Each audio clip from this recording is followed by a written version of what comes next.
জীবনে বাঁচি রেখে দিনের মশাল মোরা বাংলার আকাশে উড়াবই। কথা বলা ঠিক কিনা? তোমার জন্য জাহান্নাম বরাদ্দ হয়ে গেল, তুমি দূর হয়ে যাও জান্নাত থেকে, তোমাকে আমি আল্লাহ জান্নাত দেব না বলে নাউজুবিল্লাহ। তাহলে পরে এই রোজা আমাদের শিক্ষা দিল আমাদেরকে সালিহিন হতে হবে, আমাদেরকে মুত্তাকি হতে হবে। এই রোজা আমাদের শিক্ষা দিল আমাদেরকে এই বাকি 11 মাস আমাদেরকে করণীয় হবে, সমস্ত ভালো কাজ করণীয় আর খারাপ কাজ বর্জনীয় হবে কি হবে না। এখন আমাদের চিন্তার বিষয় হলো এই রোজাটা কবুল হবে, এই রোজাটা আল্লাহ দরবারে কবুল হবে কিনা। পরিবারের জন্য কি করছি একটু পরিবারকে যে বলবেন তো, বা আমি যদি একটু জিজ্ঞাসা করি যে পরিবার তোমার জন্য যে আমি এত কিছু পরিশ্রম করতেছি, এত কষ্ট করতেছি, তুমি কি কাল কিয়ামতের ময়দানে আমার একটু গুনার ভাগ দিবা? একটা পরিবারকে একটু জিজ্ঞাসা করে দেখবেন তো যে তুমি কি আমার জন্য, ও সন্তান, ও স্ত্রী, ও মা, ও বাবা, তোমার জন্য তুমি হারাম খাচ্ছি, তোমার সুখের জন্য, আজকে তোমাকে আমি সুখের জন্য তুমি যা চাচ্ছ তাই দিচ্ছি, তুমি কি কাল কিয়ামতের ময়দানে কি আমার একটু ভাগ দিবা? কেউ নেবে? একটা মানুষ নেবে? একজন নেবে না। স্ত্রী বলবে তুমি তো আমাকে বিয়ের সময় শর্ত দিয়েছো যে তোমার ভরণ পোষণের দায়িত্বই তো তুমি নিয়েছো, তুমি তো আমাকে খাওয়াবা, মানে হারাম খাওয়াবা না হালাল খাওয়াবা সেটা তোমার দায়িত্ব, তুমি আমাকে খাওয়াচ্ছ আমি খাচ্ছি, এখন হারাম খেলে তুমি শান্তি দিবা, আমি কেন দেবো? কথা বলে ঠিক কিনা? ও মুসলমান ভাইরা, ইমানটাকে একটু জাগ্রত করুন, ইমানটাকে জাগ্রত করুন, ইমানের জাগ্রত করুন। একটু চিন্তা করে দেখেন আমাদের যত বয়স হচ্ছে, যত দিন যাচ্ছে, আমাদের কিন্তু বয়স বৃদ্ধি হচ্ছে না, বরং আমরা মৃত্যুর কাছাকাছি চলে যাচ্ছি। আমরা বরং মৃত্যুর কাছাকাছি চলে যাচ্ছি, মৃত্যু নিকটে চলে আসতেছে। আমাদের দিন যাচ্ছে, মৃত্যু কাছে চলে আসছে, একদিন বাড়ছে, মৃত্যু কাছে চলে আসতেছে। তাহলে মৃত্যু থেকে যদি আমরা কেউ ফিরতে না পারি, তাহলে পরে আমাদের মুত্তাকি হওয়া ছাড়া আর কোনো উপায় আছে? আল্লাহ তো বললেন তোমরা মুত্তাকি হয়ে যাও, মুত্তাকি হয়ে যাও, মুমিন হয়ে যাও। তাহলে মুমিন হওয়া ছাড়া কি আর কোনো উপায় আছে? আর কোনো উপায় নাই। তাহলে পরে আমরা আল্লাহর জন্য যা কিছু করা লাগে আল্লাহর আদেশ মোতাবেক আমরা করবো কিনা? ইনশাআল্লাহ করবো না আমরা সবাই?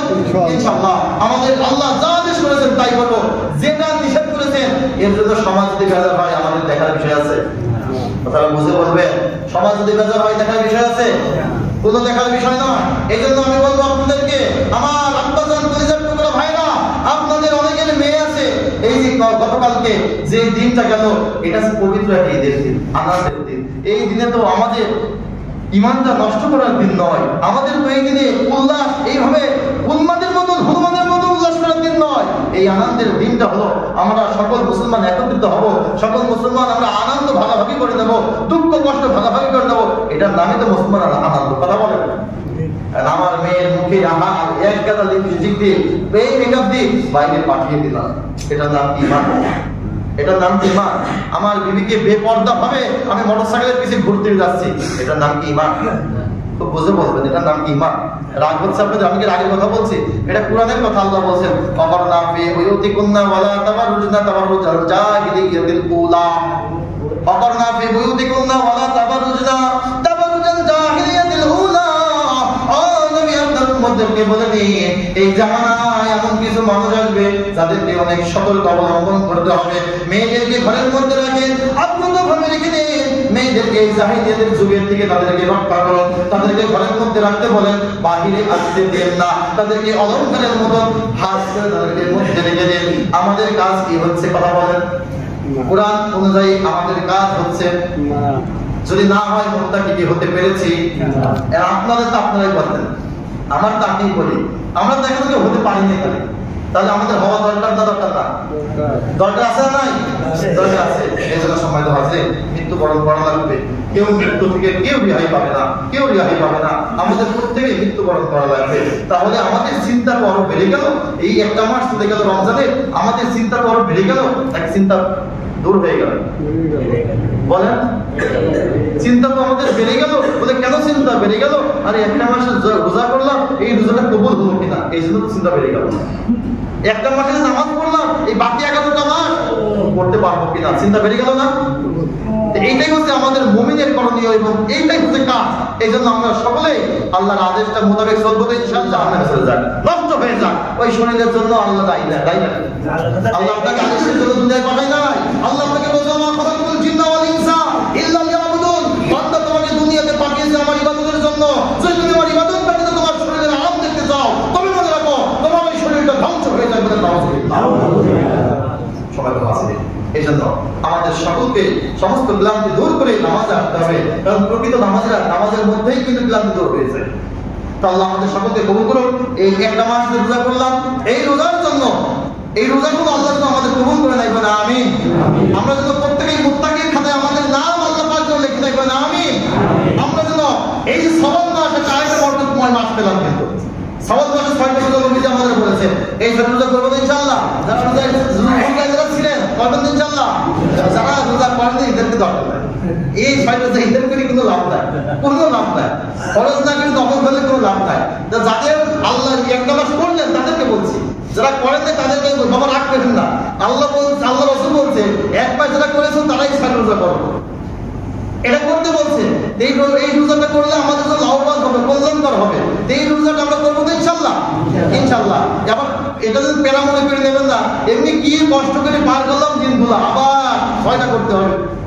এই এক মাসের মধ্যে যে কোনো 6 দিন আপনারা করবেন ইনশাআল্লাহ। পরপর করতে বলে পরপর করবেন, 2 দিন পরপর করতে বলে 2 দিন পরে করবেন, তবে 6টা রোজা করতে হবে। যারা রোজা করলেন এটা সাক্ষী স্বরূপ হিসাবে করতে হবে ইনশাআল্লাহ। আর যারা রোজা করেন নাই, এবার চিন্তা করেন একটা রোজার বিনিময়ে কয় মাস? 2 মাস, 2টার বিনিময়ে 4 মাস, 3টার বিনিময়ে এখন 30টার বিনিময়ে কয় মাস করতে হবে চিন্তা করেন। আপনারা চিন্তা করেন আর আল্লাহর কাছে বোঝেন। আপনারা আল্লাহ মাফ করলে মাফ করবে, না করলে রমজান শেষ আমার নামাজ শেষ, রমজান শেষ আমার ইবাদত শেষ, রমজান শেষ আমার ভালো ব্যবহার শেষ। কথা বলা ঠিক না? চিন্তার বিষয় রোজা কবুল হলো কিনা, কথা বলেন। চিন্তার বিষয় দান করলাম, যাকাত দিলাম, কবুল হলো কিনা। চিন্তার বিষয় সেহরি খেলাম, কবুল হলো কিনা। চিন্তার বিষয় ইফতারি করলাম, কবুল হলো কিনা। চিন্তার বিষয় তাহাজ্জুদ করলাম, কবুল হলো কিনা। তাহলে পরে বোঝা যাচ্ছে মুত্তাকি যদি আল্লাহর দরবারে যদি কবুল না হয়, মুত্তাকি কি হতে পারবো? মুত্তাকি যদি না হতে পারে, আল্লাহর জান্নাত কি আমাদের জন্য আসবে? আল্লাহর জান্নাত আসবে না। মুমিনের দল আল্লাহ যদি জান্নাত না দেয়, তাহলে পরে ওই মানুষের মতন আর কপাল পুরার দুনিয়ার কোনো মানুষ নাই। কেন? নবীজি বলেছেন যে মানুষের রমজান মাস পাওয়ার পরে যার কপালের গুনাহটা মাফ করতে পারলো না, জিন্দেগির গুনাহটা মাফ করতে পারলো না, নিজেকে মুমিন বানাইতে পারলো না, ওর মতন হতভাগা কপাল পুরার জমিনের উপরে না। বলে নাউযুবিল্লাহ। তাহলে পরে আমাদের অনেক ভাই ছিল যারা শরীর সক্ষম ছিল, সুন্দরভাবে চলাফেরা করেছে, অনেক ভাই রোজা করে নাই। কথা বলে ঠিক কিনা?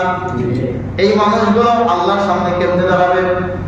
যেই মানুষ খলিফাতুল মুসলিমিন, যেই মানুষ জান্নাতের টিকিট পেল, যেই মানুষ আল্লাহর রাসূলের দ্বিতীয় খলিফা, যেই মানুষটা এত চোখের পানি ছেড়ে কান্না করলো আল্লাহর কাছে, তাহলে পরে যারা রোজা করলো না, দিনের বেলায় হারাম খাবার খেয়ে ফেললো, ওই মানুষগুলো আল্লাহর সামনে কেমনে দাঁড়াবে বলেন তো?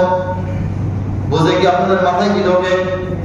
ওই মানুষটা আল্লাহর সামনে দাঁড়াতে পারবে না, আল্লাহর সামনে দাঁড়াতে পারবে না। এই জন্য আল্লাহ বললেন এই জান্নাতটা বান্দার জন্য যেমন সহজ, ঠিক তেমনি ভাবে আল্লাহর জন্য জান্নাতটা পাওয়া আমার কঠিন আছে না নাই?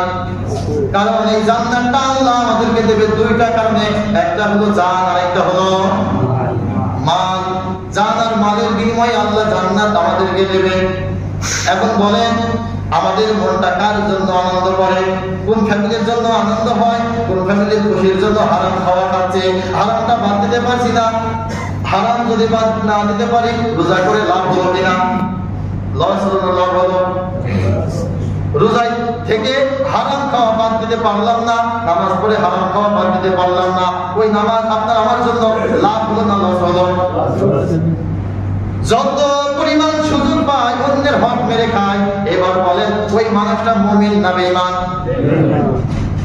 ক্ষমতার অপব্যবহার দেখিয়ে যারা অসহায় মানুষদের প্রতি জুলুম করে, জালিম হয়ে যায়, এই জালিমের জন্য আল্লাহর জন্য কঠিন নাকি আল্লাহর জন্য সহজ? হ্যাঁ, কঠিন না? কঠিন। তাহলে এই ব্যক্তিরা যদি রোজা করতেছে, হারাম খাওয়া ছাড়ছে না, রোজা করতেছে, আল্লাহ সুন্দর ইবাদত করতেছে না, আল্লাহকে ভয় পাচ্ছে না, রোজা করতেছে, ক্ষমতার অপব্যবহার দেখাচ্ছে, নামাজ পড়তেছে, মানুষের হক ছাড়ছে না, যদি এই মানুষটা মানুষের হক যদি না ছাড়ে, মানুষকে জুলুম করে, জালেম হয়ে যায়, জালেমের জন্য আল্লাহর কাছে হিসাব আছে না নাই? দুনিয়াতে না থাকতে পারে, আল্লাহর কাছে কি নাই? আল্লাহর কাছে তো আছে।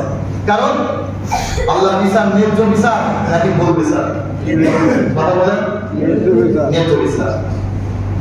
আল্লাহ বিচার কি এমন হবে নাকি যে রাতের মধ্যেই সঠিক বিচারটাকে ঘুরিয়ে ভুল বিচার প্রমাণিত করবে? এমন আছে নাকি আল্লাহ বিচার?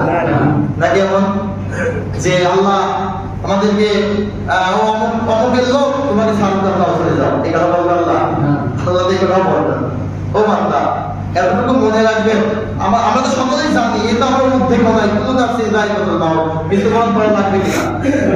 একটা মানুষ বুক হাতে বলেন তো যাই মরবো না, একটা মানুষ বলেন তো সঠিকভাবে এই কথা নবীজি বলতেছে। নবীজি বলতেছে, ও মুমিনের দল, তোমরা যে এত বড়ই করতেছো, তোমরা এতটুকু বলো যে আগামী 1 ঘন্টা বাঁচবা কিনা, আগামী 1 মিনিট তোমরা বাঁচবা কিনা। এতটুকু চিন্তা করে যে আগামী 1 মিনিট বাঁচবো কিনা, এই নামাজটা শেষ করতে পারবো কিনা, কেউ বলতে পারবো আমরা? এই ক্ষমতা তো আমাদের নাই, এই ক্ষমতা তো আমাদের নাই। দুনিয়া আমাদের মরা লাগবে, মৃত্যুবরণ করা লাগবে, আমাদের নিষ্কৃত হবে একমাত্র আমাদের আমল। যদি আমরা আল্লাহর ঠিক মতন গোলামি আদায় করতে পারি তবে আমাদের জন্য সহজ কাজ হবে কি হবে না? তাহলে এই যে রোজা করলাম, এখন আমাদের জন্য 1 মাস রোজা করলাম, সিয়াম সাধনা করলাম, এই সিয়াম সাধনা করে কি আমাদের চিন্তা মুক্ত হয়ে গেল? চিন্তা বেড়ে গেল? নামাজ পড়া শেষ হয়ে গেলে নামাজ পড়া জোর হবে? মুত্তাকি হওয়ার মানে কি? মুত্তাকি হওয়ার মানে রমজানে যারা মুত্তাকি হতে পারবে তাদের নামাজের স্পিড আরো বেড়ে যাবে। মানে ওই স্পিড আবার কিন্তু ওই স্পিড না যে নিয়ত বাদলা বা সব গেল, ওই স্পিড না। স্পিড বলতে কি যে 1 ঘন্টা নামাজ পড়া যাবে না, এই স্পিড। স্পিড বাড়বে যে আমি 1 ঘন্টা নামাজ পড়া যাবে না, সময় মতো নামাজ পড়বো। এটা হলো মুমিনের গুণ, এটা হলো মুত্তাকির গুণ। যেমন আল্লাহর এমন বড় একটা, আল্লাহর নবী এত বড় একটা সাহাবী যে দুনিয়াতে টিকিট প্রাপ্ত পেলেন জান্নাতে, যে ওমরের নাম খুতবার মধ্যে না বললে খুতবা সঠিক হবে না, সেই ওমর জান্নাতে যাওয়ার জন্য হাওয়া করে কাঁদত। সে আবু বকর হাওয়া করে কান্না করে, সে উসমান কান্না করে, এ আলী কান্না করে। আর আমরা কি করি? আমরা কি করি? আমাদের চিন্তা সব শেষ। রোজা করলাম, এবার জান্নাতে এবার বসে বসে খাবো 11 মাস, আবার রোজা আসলাম হারাম কাজ থেকে, আবার 1 মাস রোজা করে আবার সাথে 11 মাস হারাম খেয়ে গেল। কথা বলেন ঠিক কিনা? আমাদের স্বভাব এটাই, আমাদের স্বভাব এটা না যে আমার ব্যবসা খুব ভালো হচ্ছে, আমি একটা পণ্য বিক্রি করে, ভালো বলবেন, একটা পণ্য বিক্রি করতেছি 100 টাকায়, যখন আমি আমার কাস্টমার দেখছি অনেক বেশি, তখন করে বাড়ি 120 টাকা। তাই কথা বলেন আছে না নাই? সব থেকে বড় সিন্ডিকেট বর্তমান পয়সাই করে দেবো না, কি করলো না বলেন? 900 টাকা ছাগলের করে টুক করে বাড়ি 12 টাকা বাড়িয়ে দিয়েছে। এরা কোন জায়গায় যাবে চিন্তা করেন? এরা জান্নাতে যাই কি আল্লাহর কাছে বলবে জান্নাত দাও আমাকে, আল্লাহ আমি তো মুসলমান, জান্নাত দাও।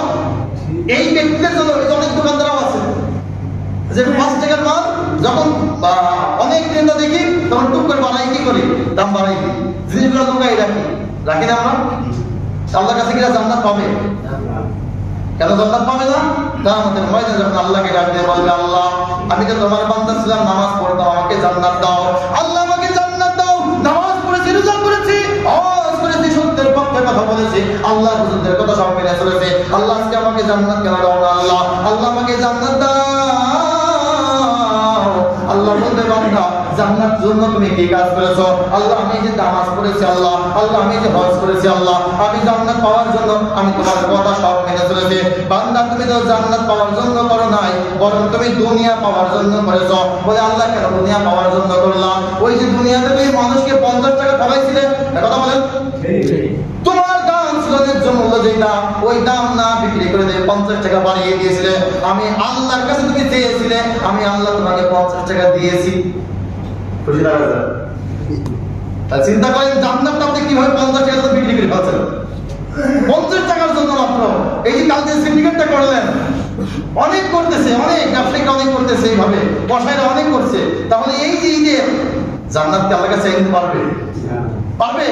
কারণ আল্লাহ দুনিয়াতেই ওদের প্রাপ্য দিয়ে যাচ্ছে, যা দরকার আল্লাহ ওদেরকে দিয়েছে। তোমার দুনিয়া দরকার ছিল, তোমার যে কয় টাকা দরকার ছিল আমি দিয়েছি দুনিয়াতে, এখন আবার জান্নাত কেন চাও? আল্লাহ জান্নাত কি দিবা না? লা তাদরি হাদা দাখালান না, তোমার জন্য জাহান্নাম বরাদ্দ হয়ে গেল, তুমি দূর হয়ে যাও জান্নাত থেকে, তোমাকে